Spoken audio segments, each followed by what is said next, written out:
এরা নিজের জন্য ভাবছে আর দেশের মারছে। তোর বালের দেশ বাংলাদেশ পৃথিবীর সবচেয়ে ভালো দেশ, তাহলে ওই দেশে থাকিসটা কেন? বন্ধুরা, ভারত বাংলাদেশের শত্রু, নট বন্ধু। যারা ভারতকে বাংলাদেশের বন্ধু বলে তারা হচ্ছে বাংলাদেশের সবচেয়ে বড় শত্রু।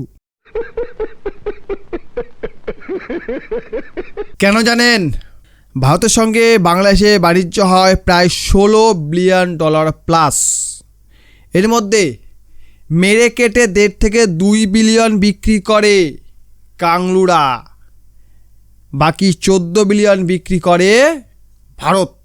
এই বিশাল একটা গ্যাপ, এই গ্যাপের কারণেই বাংলাদেশের বহু জনগণ, মানে সমস্ত জনগণ ভারতকে তাদের শত্রু মনে করে। কারণ ভারত তারা বেচে কম, কেনে বেশি, ভারতের লাভ বেশি, তাই ভারত বাংলাদেশের শত্রু।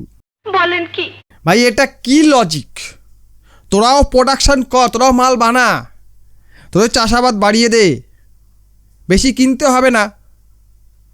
তোরা পেট্রোল ডিজেল বাইরে থেকে এনে তাকে শোধন কর, পেট্রোল ডিজেল আর কিনতে হবে না। তোরাও বিভিন্ন কারখানা তৈরি কর, তোরাও সুতা তৈরি কর নিজেরাই, তাহলে বাইরে থেকে কিনতে হবে না। তোদের এখানে মাল তৈরি হচ্ছে, সামান্য পরিমাণ তৈরি হচ্ছে, সেটাও অনেক দামি। সেই কারণে তোদের ওখানকার গার্মেন্টস ফ্যাক্টরিগুলো ভারতীয় সুতা কেনা পছন্দ করে, বাংলাদেশের মালটা নেয় না। এতে ভারতের দোষ। তোদের দেশে তৈল শোধনাগার নেই, পেট্রোল ডিজেলের কোনো রিফাইনারি নেই, ভারতের দোষ। তোদের দেশের অধিকাংশ বিদ্যুৎ কেন্দ্রগুলো বন্ধ হয়ে পড়ে আছে, তাই আদানি থেকে বিদ্যুৎ কিনছে, ভারতের দোষ। তোদের দেশে পর্যাপ্ত জমি নেই, চাষাবাদ সেরকমভাবে হয় না, খাদ্যের সংকট রয়েছে, ভারত থেকে আমদানি করে, ভারতের দোষ। তোদের ওখানে বড় কোনো ইন্ডাস্ট্রি নেই, কেমিক্যাল ফ্যাক্টরি নেই, কোনো অটোমোবিল ফ্যাক্টরি নেই, ভারত থেকে আমদানি করতে হয়, ভারতের দোষ। ভারতের চিকিৎসা করার জন্য ডাক্তার রয়েছে, ওষুধ রয়েছে, পর্যাপ্ত পরিমাণে হসপিটাল নার্সিংহোম রয়েছে, সেই কারণে তোদের ওখানকার মানুষ এখানে আসে চিকিৎসা করতে, ভারতের দোষ। তাহলে তোরা কোন গ্রহে জীব রে? খাবি দাবি আবার গালাগাল দিয়ে চলে যাবি।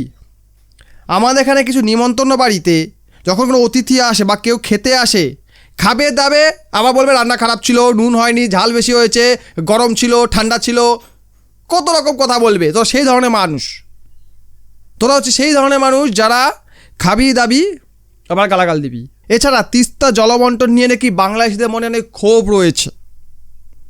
তিস্তা জলবন্টন চুক্তি হয়নি, তাই নিয়ে বাংলাদেশের মধ্যে ক্ষোভ রয়েছে। বর্ষায় তারা ভেসে যায়, শুকনোকালে মানে শীতের সময় শুকিয়ে যায়, গরমকালে শুকিয়ে যায়, তাই অনেক ক্ষোভ রয়েছে।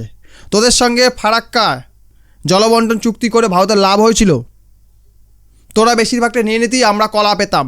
ওই জন্য 26শে ডিসেম্বরে শেষ হলে আর চুক্তি করবে না, তখন কলা খাবি। সেই কারণে তোদের সঙ্গে তিস্তা জলবন্টন চুক্তি আর করা হয়নি, করা হবেও না। কারণ তোরা এমন একটা জীব, তোদেরকে যতই দেওয়া হোক না কেন তোরা বলবে কি খারাপ, নিবি খাবি দাবি খারাপ। এটা কী ধরনের লজিক ভাই? কতটা অমানুষ, কতটা অকৃতজ্ঞ হলে এরকম ধরনের কথা মানুষ বলতে পারে? বাংলাদেশিরা যে কী লেভেলের অমানুষ, কী লেভেলের অকৃতজ্ঞ, সেটা এই ধরনের কথা শুনলে বোঝা যায়। এটা খাবে দাবে গালাগাল দিয়ে চলে যাবে, কী লোক রে? এই ধরনের মানুষ হচ্ছে বাংলাদেশিরা, আর এই কারণে তারা এই ধরনের কথাবার্তা বলে। সেই সঙ্গে আমি দেখলাম বাংলাদেশে কিছু ইউটিউবার রয়েছে যারা ম্যাক্সিমামটাই বাইরে বসবাস করে, মানে ওখানে কোনো সুস্থ মানুষ বসবাস করতে পারে না। আর ইউটিউব বলুন বা সোশ্যাল মিডিয়া, সেই ধরনের কিছু ভিডিও দিতে গেলে ভালো দেই বা খারাপ দেই, সামান্য চিন্তাভাবনা প্রয়োজন হয়। সেই চিন্তাভাবনা করার জন্য সুস্থ পরিবেশের প্রয়োজন হয়, সেটা বাংলাদেশে নেই। সেই কারণে তারা বাইরে চলে যায়, বাইরে গিয়ে বাংলাদেশের হয়ে গলা ফাটায়।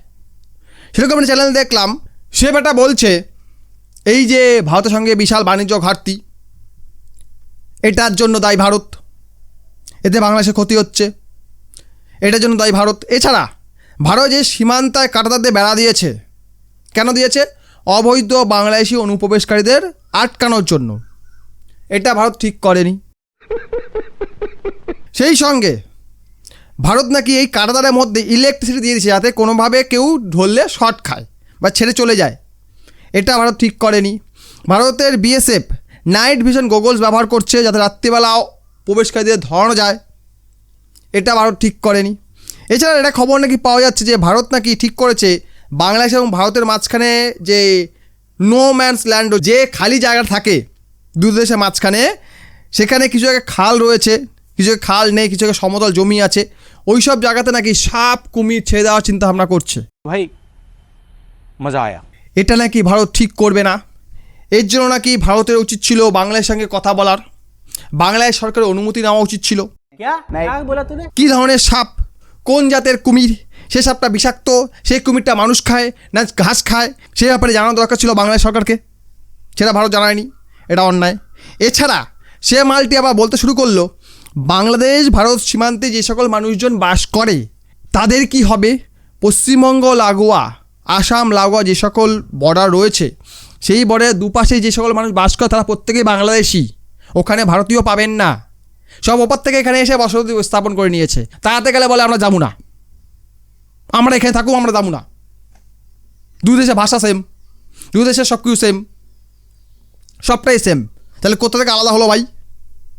হ্যাঁ, ওখানকে যে সকল মানুষ বাস করে তারা তো বাংলাদেশি, তাই সে দুধারে মানুষ নিয়ে কথা বলছে, দুধারে মানুষের অসুবিধা হবে মানে বাংলাদেশি নিয়ে কথা বলছে। আর সে বাস করছে কোথায়? ইউরোপে। ইউরোপে গিয়ে বাংলাদেশের গলা ফাটাচ্ছে। সে জানে বাংলাদেশটা কেমন নচ্ছার দেশ, যে পাতে খায় সে পাতে হাগে, তারপর সেই বাংলাদেশি হয়ে গলা ফাটায়। কারা ফাটায় জানেন? কারণ ওবার সবচেয়ে বড় বিমান, ও সবার আগে দেশ ছেড়ে পালাইছে, নিজের সুখ শান্তির জন্য দেশ ছেড়ে পালাইছে। দেশে থেকে দেশের হয়ে গলা ফাটালে মানা যায় ভাই, দেশে থেকে দেশের হয়ে গলা ফাটাচ্ছে, দেশের জন্য ভাবছে, এর নিজের জন্য ভাবছে আর দেশের মারছে ভাই। আর কত আমি বাজে কথা তো বলবো না, চিন্তা ভাবনা নিয়েছি, আমি ঠিক করে নিয়েছি বাজে কথা বলবো না। খাও মা কসম।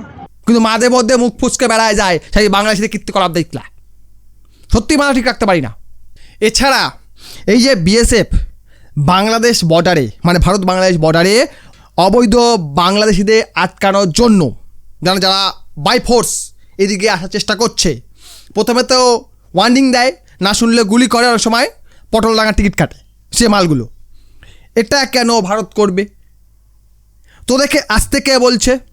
তোদের দেশ তো নাকি পৃথিবীর শ্রেষ্ঠ দেশ, তোর বালের দেশ বাংলাদেশ পৃথিবীর সবচেয়ে ভালো দেশ, তাহলে ওই দেশে থাকিসটা কেন? এখানে আসতে হয় কেন? তাহলে আসতে গেলে ভিসা পাসপোর্ট লাগে, অনুমতি লাগে, সরকারের অনুমতি নিতে হয়, সেটাকে বলে ভিসা।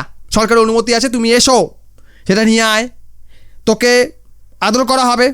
তোরা তোদের দেশে ভারতের বিরুদ্ধ কার্যকলাপ বন্ধ কর, তোদেরকে আনা হবে, তোদেরকে ডাকা হবে, তোদেরকে অনুমতি দেওয়া হবে, তোরা করবি না। তোরা ওখানে দেখে ভারতকে টুকরো করার কথা বলবি, ভারতকে গালাগাল দিবি, ভারতকে বদনাম করবি, তারপরে বলবি কি আমার কাছে খাবার নাই, ভারত তুই খাবার দে, না দিলে তুই খারাপ। ভারত দিয়ে বললো আচ্ছা খা, খাবার খাওয়া, কি বলবি? ভারত তুই খারাপ। তুই কেন খাবার দিবি? তুই খারাপ। আমি কি এমনি নিছি? টাকা দিয়ে নিছি। আর টাকা দিয়ে নিছি অন্য জায়গায় যা না, তোর প্যারের পাকিস্তান আছে না, যা ওখানে, পাকিস্তান দেবে না। শালা তেলের সংকটের জন্য নিজেই শালা দেশে সব কিছু বন্ধ করে বসে আছে। স্মার্ট লকডাউন, আবার অনেকের নাম দিচ্ছে smart lockdown. Pakistan smart lockdown লাগিয়েছে, পাকিস্তান আবার স্মার্ট কাজ করছে। ওটা বাল ছালদের দেশ, তারা নাকি আবার স্মার্ট কাজ করছে। কারা বলছেন? এখানে ও দেশে চামচারা। স্মার্ট লকডাউন, লকডাউন আবার স্মার্ট করেছে। পিএসএল পেলের সুপার লিগ হচ্ছে, সেখানে নো ম্যান, এমন জার্সি পরিয়েছে বল ঘষলে জার্সি থেকে কালার উঠে যাচ্ছে।